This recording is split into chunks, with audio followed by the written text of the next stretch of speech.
Hello, and welcome to English with Rick. I'm Rick, and you're listening to a free English lesson about the two different sounds that sound quite similar, n and ing.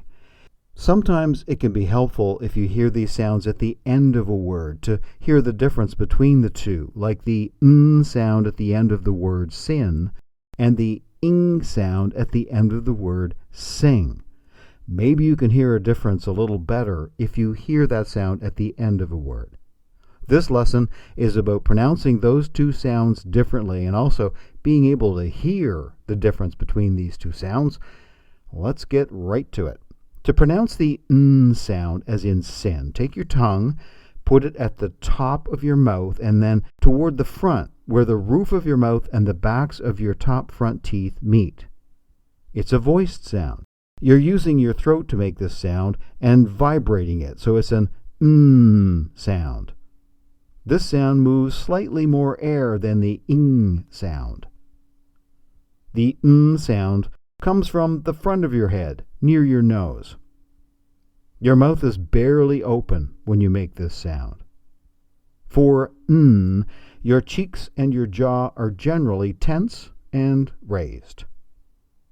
For making the ng sound or the ing sound, the back of your tongue is pushed toward the roof of your mouth, so that's at the back of your mouth. It's a voiced sound. And the ing sound moves slightly less air than the n sound or n sound does.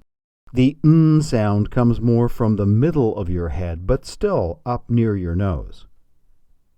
It can be helpful if you open your mouth a little bit more for the ing sound than you would for the n sound.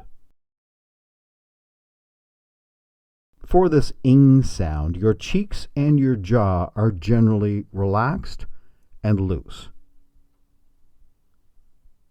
Try practicing making these two different sounds with me. I'll give you some pairs of words. The first word will have the n sound in it, as in sin, and the second word will have the ing sound in it, as in sing.